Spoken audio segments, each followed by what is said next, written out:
ओम पार्वती नमः। ओम नमः शिवाय।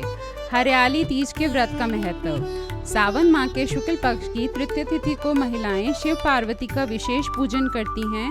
उसे हरियाली तीज कहा जाता है। कुछ लोग इसे श्रावणी तीज भी कहते हैं। यह व्रत मुख्य रूप से उत्तर भारत में मनाया जाता है। हरियाली तीज के दिन महिलाएं व्रत रखती हैं और माता पार्वती के साथ गणेश जी और भगवान शिव की पूजा करती हैं। यह व्रत करने से महिलाओं को अखंड सौभाग्य की प्राप्ति होती है। पौराणिक मान्यताओं में सर्वप्रथम मां पार्वती ने अपने सुहाग को अखंड बनाए रखने के लिए यह व्रत शंकर भगवान के लिए रखा था। महिलाएं अपने पति की लंबी आयु और अच्छे स्वास्थ्य की कामना के लिए यह व्रत रखती हैं। वहीं अविवाहित युवतियां अच्छे वर की कामना के लिए यह व्रत रखती हैं। भविष्य पुराण में देवी पार्वती बताती हैं कि तृतीय तिथि का व्रत उन्होंने बनाया है जिससे स्त्रियों को सुहाग और सौभाग्य की प्राप्ति होती है।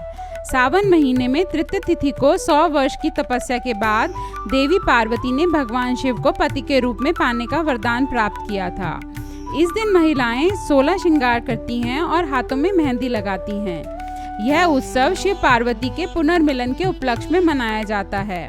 क्योंकि सावन के कारण इस दिन चारों तरफ हरियाली रहती है, इसलिए इसे हरियाली तीज भी कहते हैं।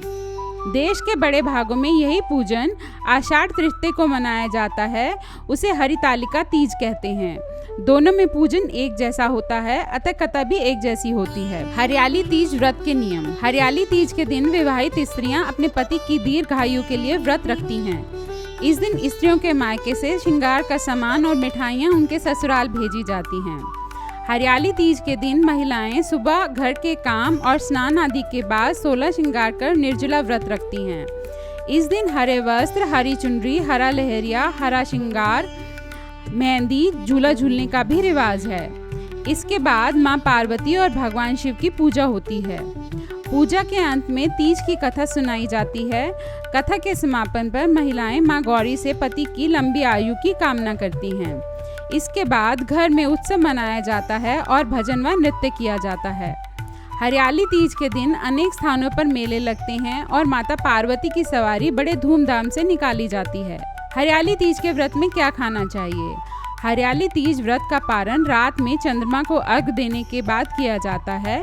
कई लोग अगले दिन सूर्योदय के बाद शुभ मुहूर्त में व्रत खोलते हैं। ध्यान रहे, व्रत पारण में पूजा में भोग में लगाया हुआ प्रसाद सबसे पहले ग्रहण करें, इसके बाद भोजन करें। कैसे लें संकल्प? हरियाली तीज का व्रत निर्जला रखा जाता है। जो स्त्रियां निर्जला व्रत रखने में सक्षम नहीं हैं, वो फलाहार व्रत का संकल्प लें। कई स्थानों पर परंपरा के अनुसार शादी के बाद पहला हरियाली तीज व्रत मायके में रखा जाता है। वहीं कुछ नवविवाहिताएं इसे ससुराल में भी मनाती हैं। हरियाली तीज के व्रत से एक दिन पहले व्रत रखने वाले को मेहंदी जरूर लगानी चाहिए। हरियाली तीज व्रत कथा। शिवजी ने पार्वती जी को उनके पुनर्जन्म का स्मरण कराने के लिए तीज की कथा सुनाई थी। शिवजी कहते हैं, हे पार्वती, तुमने हिमालय पर मुझे वर के रूप में पाने के लिए घोर तप किया था। अन्न और जल का भी त्याग कर दिया था और सर्दी, गर्मी, बरसात जैसे मौसम की भी कोई फिक्र नहीं की थी। उसके बाद तुम्हें वर के रूप में मैं प्राप्त हुआ।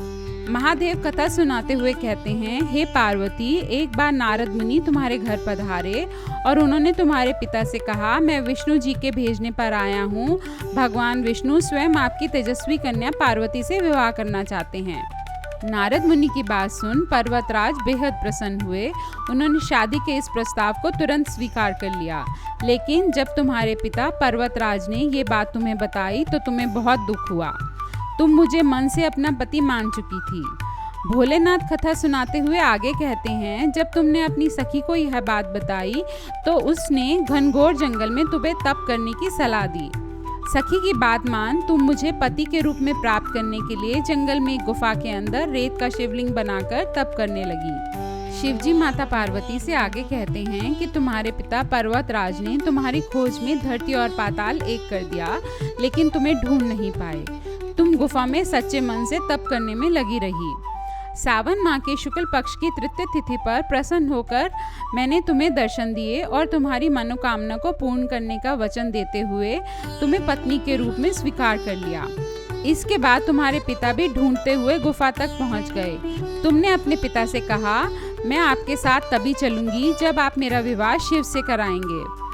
तुम्हारी हट के आगे पिता की एक न चली और उन्होंने यह विवाह कराने के लिए हामी भर दी। बाद में विधि विधान के साथ हमारा विवाह संपन्न हुआ। हे पार्वती, तुमने जो कठोर व्रत किया था उसी के फलस्वरूप हमारा विवाह हो सका। शिवजी आगे कहते हैं कि श्रावण तीज के दिन तुम्हारी इच्छा पूरी हुई थी और तुम्हारे कठोर तप की वजह से हमारा विवाह संभव हो सका। शिवजी ने कहा, जो भी महिला श्रावणी तीज पर व्रत रखेगी, विधि विधान से पूजा करेगी, तुम्हारी इस कथा का पाठ सुनेगी या पढ़ेगी, उसके विवाहित जीवन के सारे संकट दूर होंगे और उसकी मनोकामना मैं जरूर पूरी करूँगा। ओम पार्वती नमः। ओम नमो शिवाय।